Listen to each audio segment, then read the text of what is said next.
Hi there. Now we're going to do lesson 157. Into his presence would I enter now. This is a day of silence and of trust.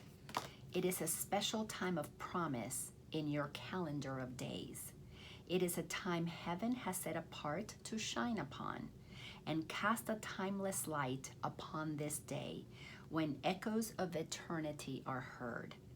This day is holy, for it ushers in a new experience, a different kind of feeling and awareness.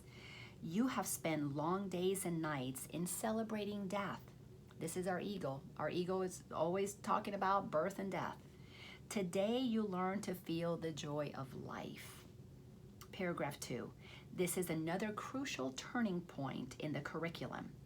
We add a new dimension now. So here we are going to take on a conviction about something new that is going to shift us and ground us and cement us in what we now know is our truth. A fresh experience that sheds a light on all that we have learned already and prepares us for what we have yet to learn. It brings us to the door where learning ceases, and we catch a glimpse of what lies past the highest reaches it can possibly attain. It leaves us here an instant, and we go beyond it, sure of our direction and our only goal. Isn't that wonderful? We are going to go sure of our direction because we're going to have one goal. We're going to be certain about what is happening to us now, because into his presence would I enter now. We're making a decision that we're going to accept something here. That's why we have to be sure about it. Paragraph 3, today it will be given you to feel a touch of heaven, though you will return to paths of learning. So we're going to go touch heaven and come back and return. It's okay. Yet you have come far enough along the way to alter time sufficiently to rise above its laws and walk into eternity a while. We have learned enough. 156 lessons now brings us to this 157th lesson. We need to begin to acknowledge that we already have learned quite a bit, and we are ready to now have an experience that is going to ground us in a way that there's no way to slide back. Now we're going to ground ourselves and receive something so delicious that we're going to say, yes, we are moving into the presence of God, of Source. This you will learn to do increasingly as every lesson, faithfully rehearsed, brings you more swiftly to this holy place and leaves you for a moment to your capital S self. So we're acknowledging that these lessons have brought us thus far. Now these lessons are going to continue to take us further still. Why? Because into his presence we're going to enter now. And as we enter into the presence of that which the holiest of holiest, the God, Source, Spirit, Jesus, whatever you want to call it, as we begin to have experiences of feeling God, of feeling Source, of feeling love, we are expanding our opportunity to rest there more and more and more. Paragraph 4. He will direct your practicing today, for what you ask for now is what he wills. The Holy Spirit is so excited that we are now prepared to be willing to receive such a gift. And having joined your will with his this day, what you are asking must be given you, because when you ask, you will receive. Ask and it is given is the promise, because we're asking for what was given to us in the beginning. We're asking for peace. It was given to us when we were created. We're asking for love, for abundance, for wellness. It was given to us when we were created. So we are asking for it now. Of course we're going to receive it. It's been sitting there in escrow waiting for us all this time, just sitting there waiting for us to take a piece of it, or all of it if we want it. Nothing is needed but today's idea to light your mind and let it rest in still anticipation and in quiet joy, wherein you quickly leave the world behind. From this day forth, your ministry takes on a genuine devotion and a glow that travels from your fingertips to those you touch and blesses those you look upon. A vision reaches everyone you meet and everyone you think of or who thinks of you. It's amazing, but once I began to know that I was entering into this presence. See, I had an encounter in 2007. almost 5 years before I found the Course in Miracles, where I had an experience where I met Jesus. And it was the face of Jesus, but I knew it was the presence of God. And it is so amazing and so unbelievable what happened to me.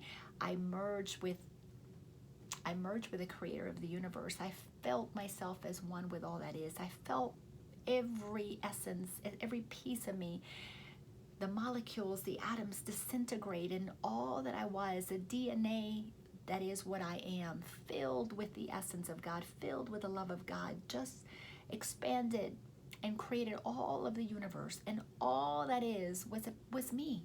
And then all of those pieces reassembled, and I came back to feeling myself as an expression of God, not separate and apart, but one and connected, just expressing itself uniquely as me. And I realized I've got God inside of me. My work is to love everything as God has loved me. My work is to just be the presence of love on this planet.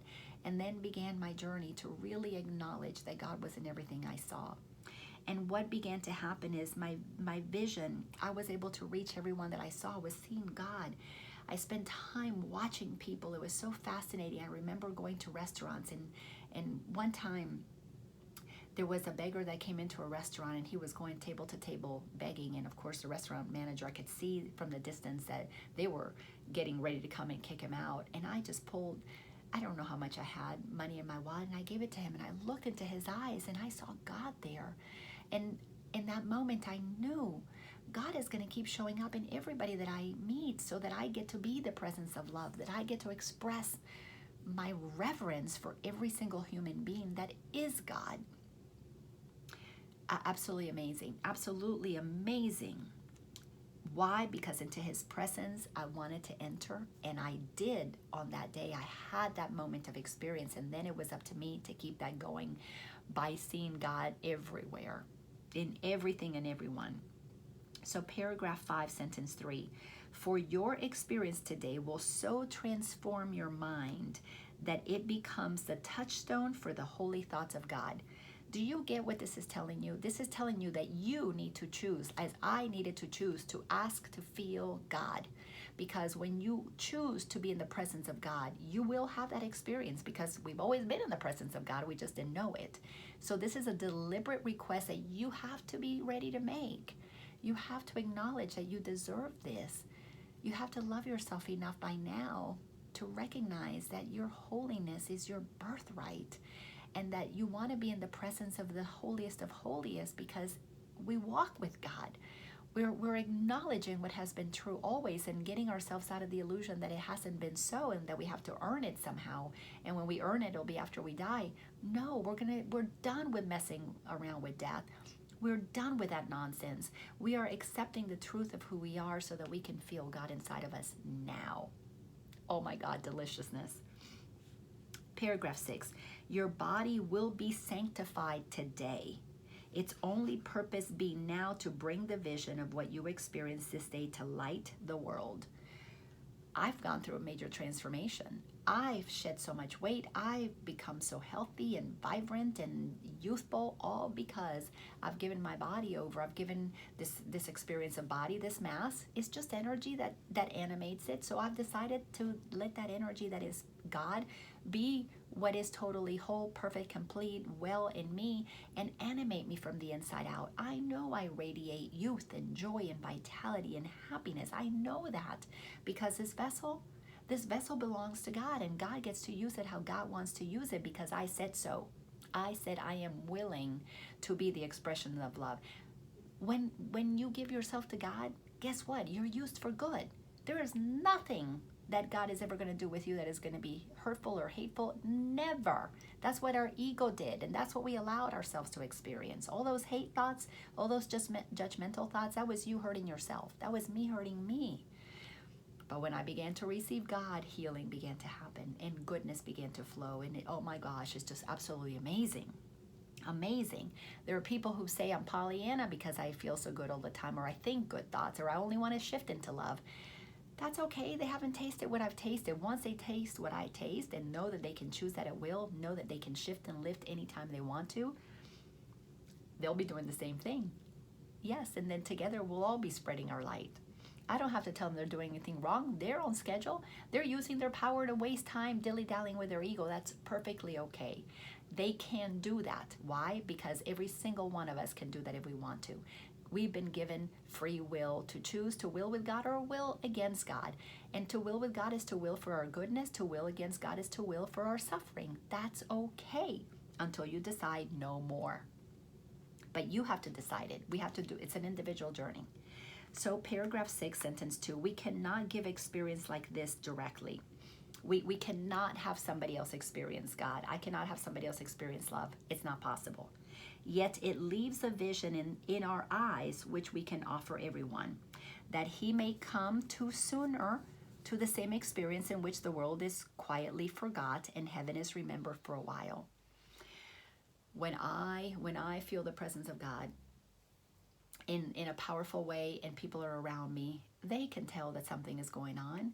I mean, it's almost like there is this orgasmic energy moving up and down me, and people can see that. People who meet me, who come to my classes, who watch my videos, they go, wow, there's just something happening there, and they want to be a part of that. And I don't have to be telling them, hey, you're going to want what I have. I'm just wanting what I have and enjoying it. It gets to be so easy and so fun. Paragraph 7. As this experience increases in all goals, but this become of little worth, the world to which you will return becomes a little closer to the end of time, a little more like heaven in its ways, a little nearer its deliverance.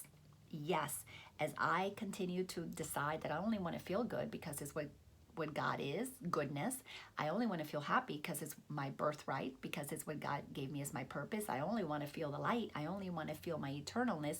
Why? Because it's what God said is what I am. I'm just accepting what God has said is what I am and created me to be. And each time that I admit that and commit to that being my truth, the world disappears, the world of time, the world of suffering.